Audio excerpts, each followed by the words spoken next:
Bonsoir et bienvenue dans la 321e édition du Journal Les Sports. Merci d'être encore avec nous ce soir pour regarder l'actualité sportive auboise. Ce soir, nos invités, Claude Aquin qui organise en mai prochain les championnats de France de voile sur le lac de la Forêt d'Orient.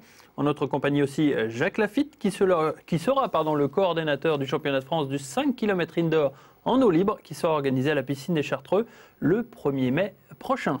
Nous reviendrons sur ces deux événements dans le Journal des Sports, mais auparavant, regardons ce qui nous attend au programme de cette édition du 12 avril. Du football évidemment pour ouvrir ce journal avec la 31e journée et le déplacement de l'Estac à Amiens qui n'avait plus rien à espérer dans ce championnat. Forte de ses 11 matchs sans défaite, l'équipe troyenne espère bien ramener quelque chose de cette visite au stade de la Licorne. Il y avait aussi du handball avec le Sainte-Maure 3 qui accueillait les Alsaciennes de Rechstedt. Plus rien à gagner dans ce championnat pour Sainte-Maure, mais un bon résultat aurait été de bonne facture. Et puis il y avait aussi de la course à pied avec les 10 km de la Rivière de Corps et un championnat qualificatif donc pour les championnats de France d'athlétisme. Je l'ai dit il y a quelques instants, il y a l'Estac en ouverture de ce journal, une visite au stade de la Licorne à Amiens qui n'espérait plus rien de ce championnat. Avec ses 11 matchs sans défaite, les Troyens espéraient bien amener au moins une victoire, donc qui rapprocherait un peu plus les Aubois de la Ligue 2 au résumé du match.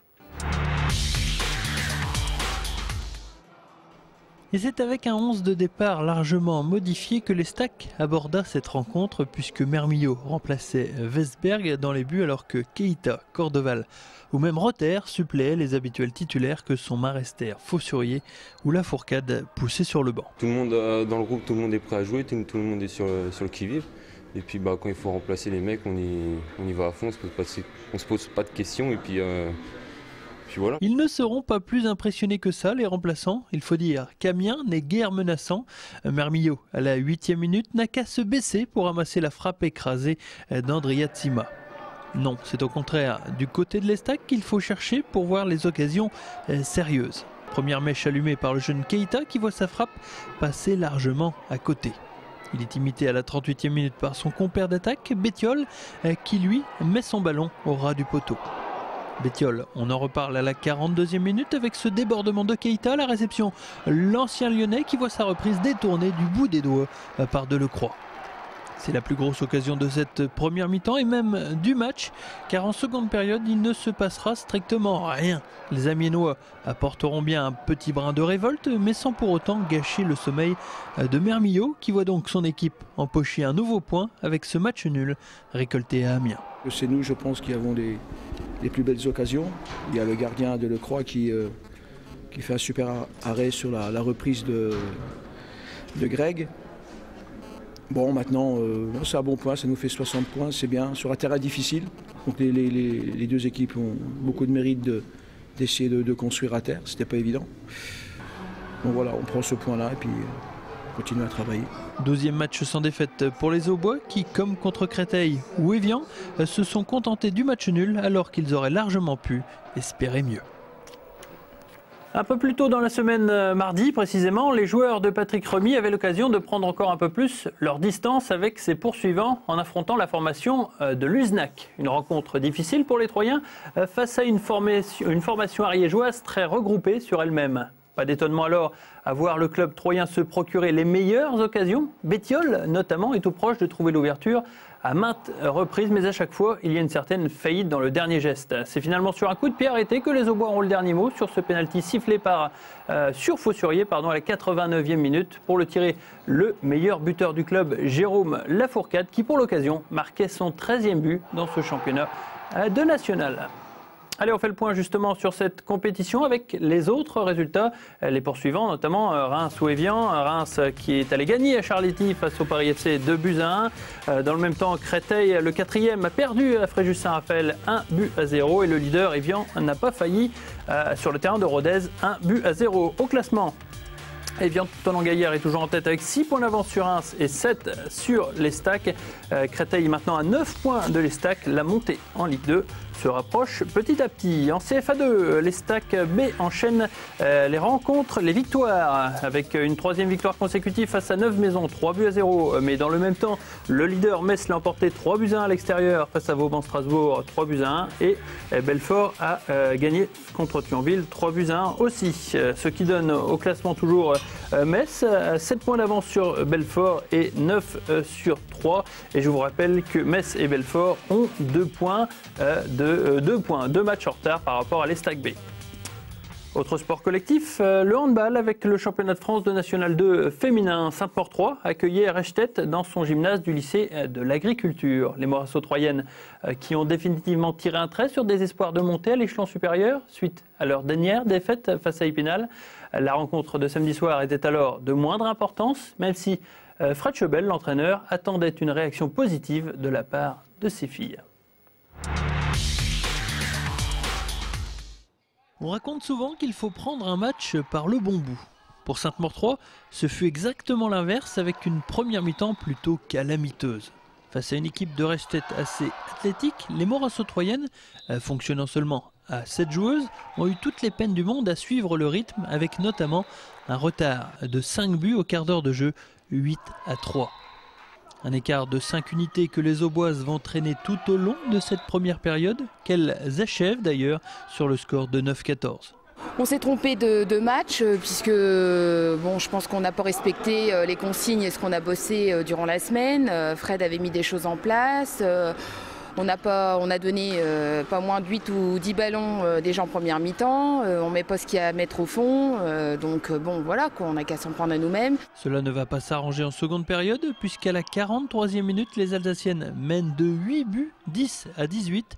Heureusement, les filles de Fred Chebel ont de l'orgueil et elles reviennent dans la partie en infligeant notamment un 5-0 en moins de 6 minutes à Rechtet. Il reste 10 minutes, l'espoir est possible. Mais voilà, l'équipe visiteuse est bien trop sérieuse pour donner une quelconque espérance à la SSMT, qui reste toujours à 3 buts de distance, et ce, malgré les efforts de la Roumaine Drutu. Les Auboises ont une balle de -2 dans les dernières minutes, mais Rechtet contrôle la situation et finit par s'imposer 23-18. Globalement, je peux pas leur en vouloir aussi aux filles, je sais qu'elles donnent le maximum, quoi. Maintenant, il y a des fois, il y a quand même des incompréhensions et puis je suis pas content aussi sur certaines attitudes de certaines, quoi. C'est très précis ce que je demande sur du jeu au poste et à un moment donné aussi on s'oublie, quoi. À 3 matchs de la fin, Sainte-Maure 3 ne peut plus espérer quelque chose. Il ne reste plus qu'à finir la saison sérieusement et penser déjà à celle qui approche. Allez, on fait le point justement sur les autres résultats. Évidemment, on commence par la Nationale 2 féminine avec la poule de Sainte-Maure 3, notamment victoire de Reims face à Bar-le-Duc 33-28. Et dans le duel au sommet entre le premier et le deuxième, c'est Montargis qui l'a emporté 32-31 face à Épinal. Au classement, cela ne change guère. Donc, Montargis est toujours en tête avec donc maintenant une bonne 5 points d'avance sur Épinal. Bar-le-Duc est en 3e position et Sainte-Maure 3 est en 4e position. Donc, plus aucune espérance de monter. En National 3, poule 5, la poule de Romilly. Romilly a battu la Lanterne Rouge 36-30 avec un peu de difficulté. Dans le même temps, le Valois-Etel a gagné à Rechtet 29-23 et Wittelsheim a battu Tremblay, là aussi dans un duel de haut de tableau, 27-24 au classement. Wittelsheim est en tête, 2 points d'avance sur Tremblay en France. Romilly a acquis son maintien avec 44 points. Talent évidemment est loin derrière et déjà relégué en pré-national.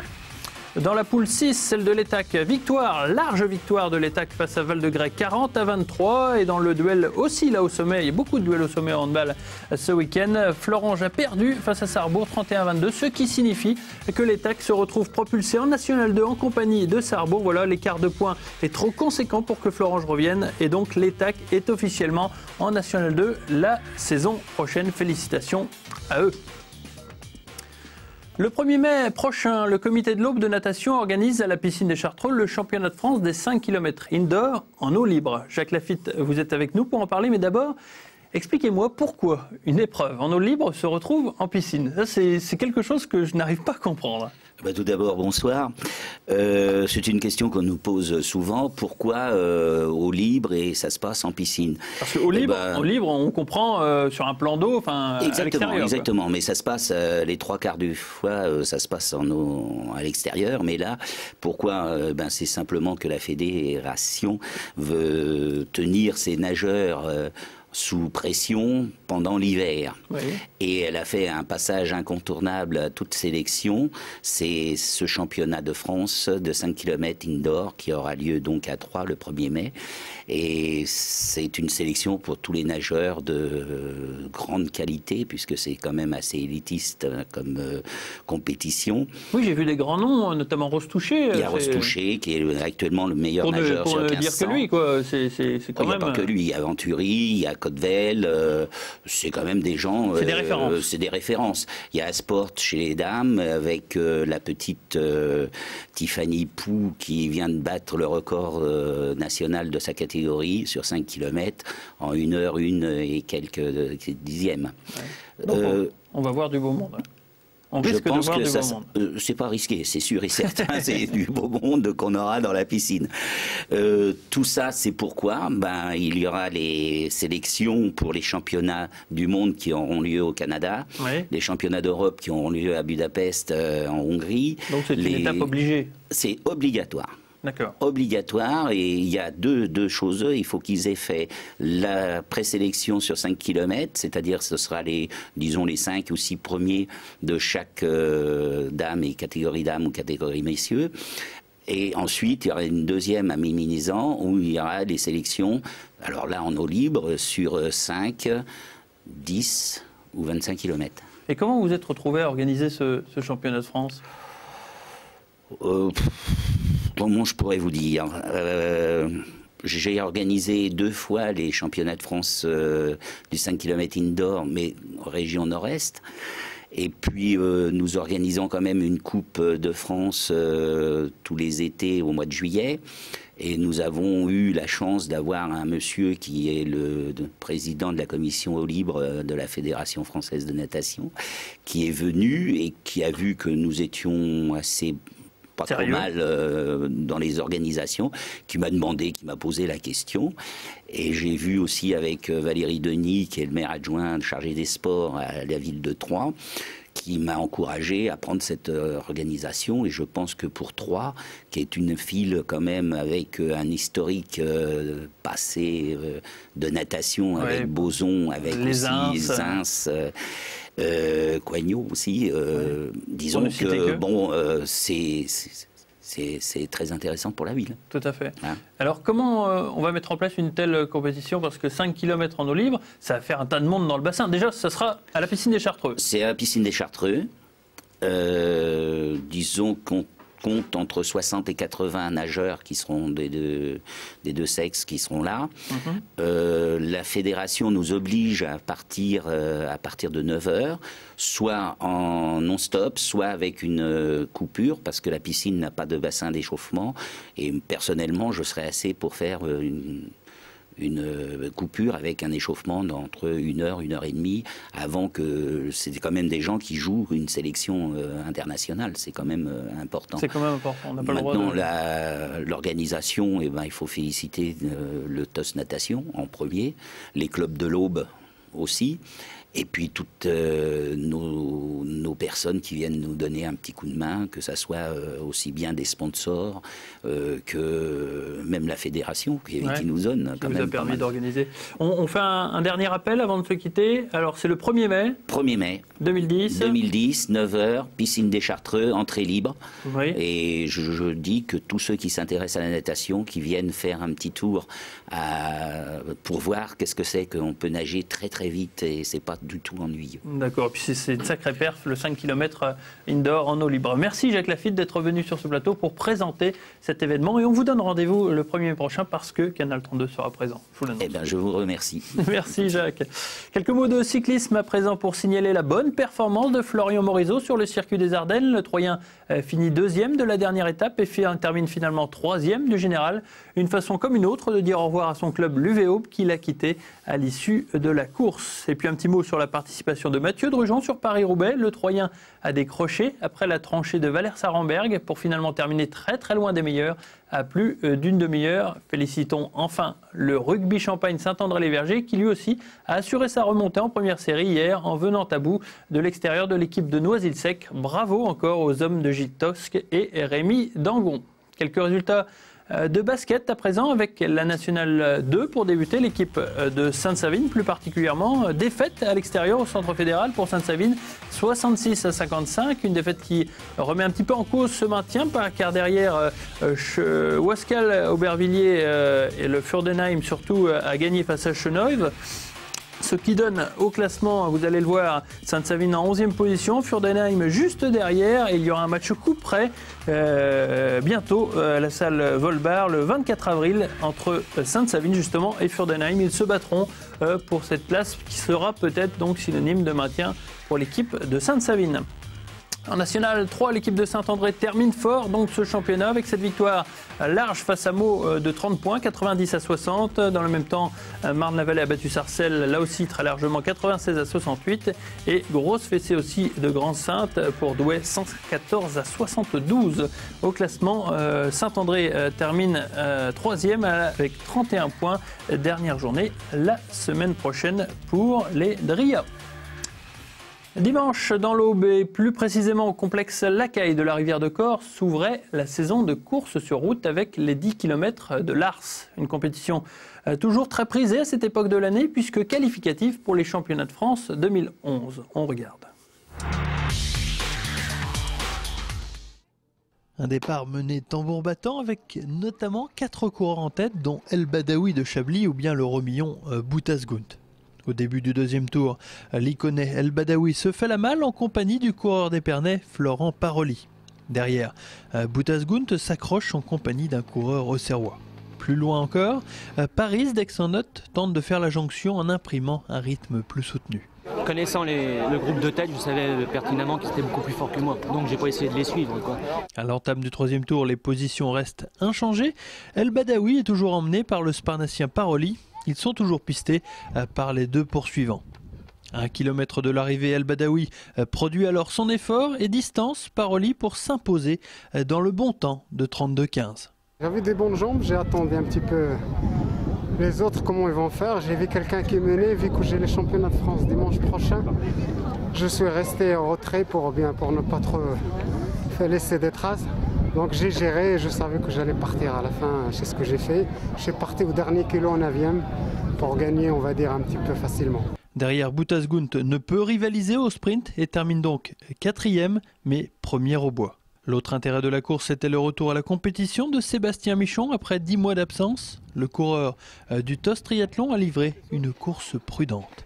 C'est ma première course depuis très longtemps, ça faisait pratiquement 10 mois que j'avais pas couru.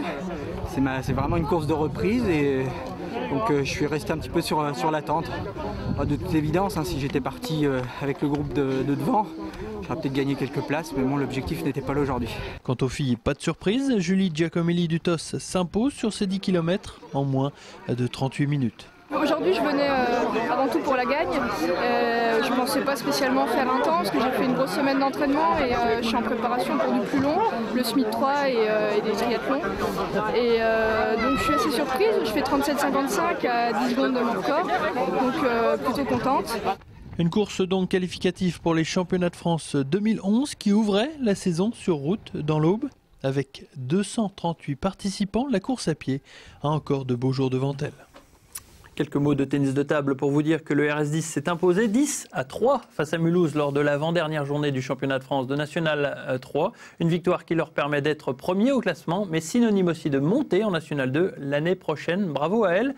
Et puis félicitations aussi à Mélanie Clément du Judo Club de Bar-sur-Aube qui obtient la seconde place au championnat de France junior de judo dans sa catégorie des moins de 48 kg. La barre albine confirme donc au plus haut niveau. Allez, on parle de tout à fait autre chose avec les résultats de la 3e journée du championnat de France de National A de motoball. Pour vous dire que le Suma n'a toujours pas gagné dans ce championnat avec une donc deuxième défaite, 4-2 face à Saint-Georges. Dans le même temps, Valréas explose Bolène 10-2 et Neuville corrige Camara chez lui 9-2. au classement. Toujours large avance pour Neuville. Valréas avec un match en moins est 3e. Et le Suma donc avec un seul match nul est 8e avec 4 points. On replonge à nouveau dans cet univers aquatique pour parler d'un grand événement qui aura lieu quasiment jour pour jour dans un mois avec la tenue des championnats de France de voile organisés sur le lac de la Forêt d'Orient. Claude Aquin est avec nous pour en parler. Bonsoir Claude. Bonsoir. C'est vrai que ce sera un grand événement quand même pour cette organisation, notamment le CNHS qui mettra en place ces régates. Comment ? Le CNHS va mettre en place particulièrement le comité de course, mais oui. Nous sommes plusieurs clubs à s'être mutualisés pour pouvoir organiser cette manifestation. Sacré défi aussi parce que, a priori, le lac de la Forêt d'Orient n'est pas fait pour ces championnats de France.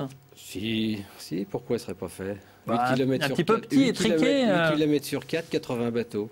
La semaine dernière, nous y avons déjà 51 bateaux.